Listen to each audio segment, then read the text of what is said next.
Good afternoon, ma'am. I'm John Francis Ikayan, and this afternoon I'm going to demonstrate the transfer patient from bed to wheelchair, vice versa.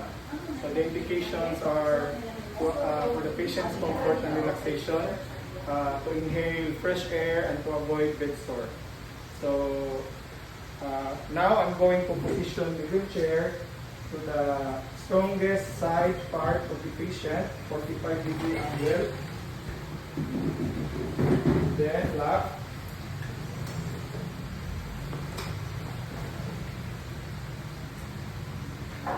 And then fold the top sheet to horizontal fan folding.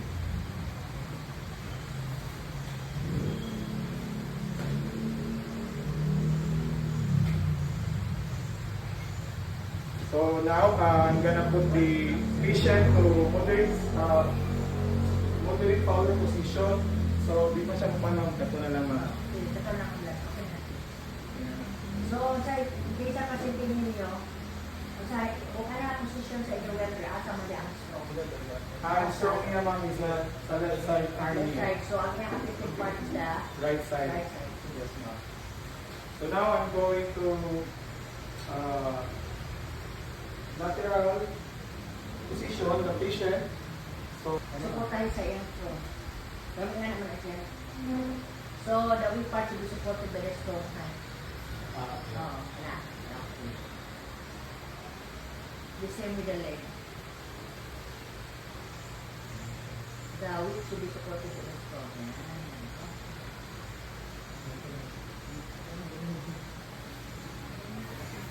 So this is the shoulder and then the buttock. And then assist also the patient to sit ma'am. So use the strongest hand, the strong hand to support. So sir, we're going to sit in 1, 2, 3.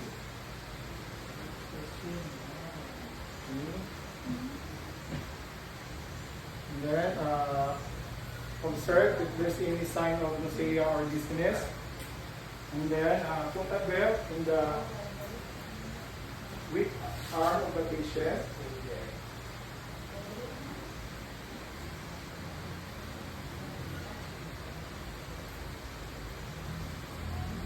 Squeeze the patient a little bit. Sana na siya makakiyapon na. Then ask the patient to do the triathlon or exercise the legs. Sir, exercise.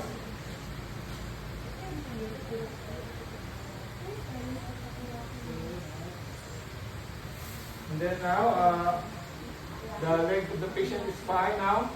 So, I'm going to put on the shoes of the patient.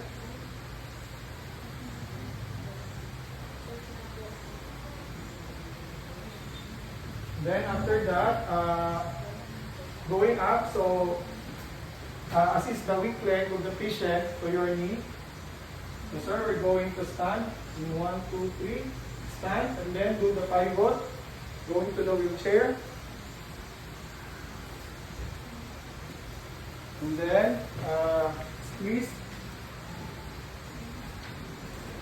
Sir, 1, 2. Then put the foot on the raised foot. And then remove the belt.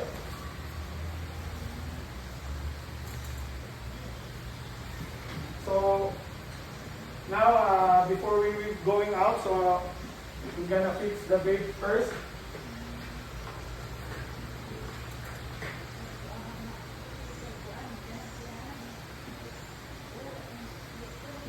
Then after that, get a towel to cover to preserve the dignity of the patient. And then unlock.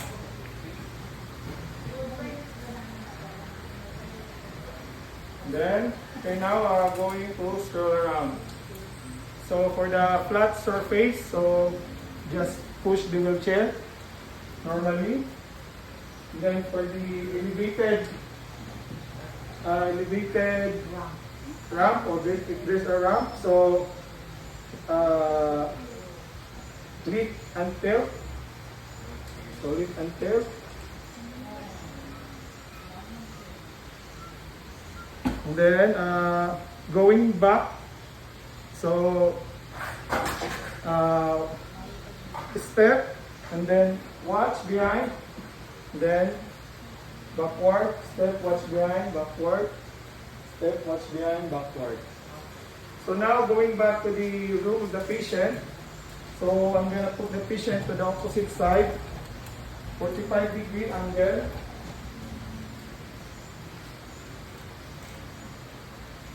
Left. Then, put back the belt.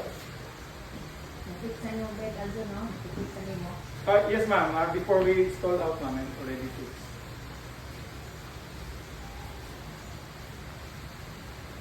Kaya, okay. Then remove. Then squeeze the patient. Squeeze the patient toward the edge of the wheelchair. And then assist the weak leg. Sir, we're going to stand in 1, 2, 3.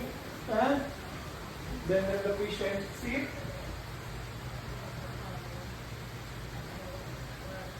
Then remove the shoes. Remove the belt.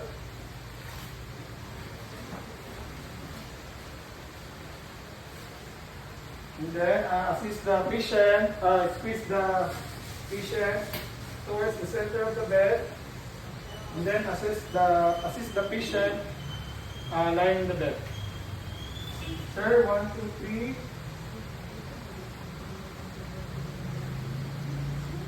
And then fix the bed.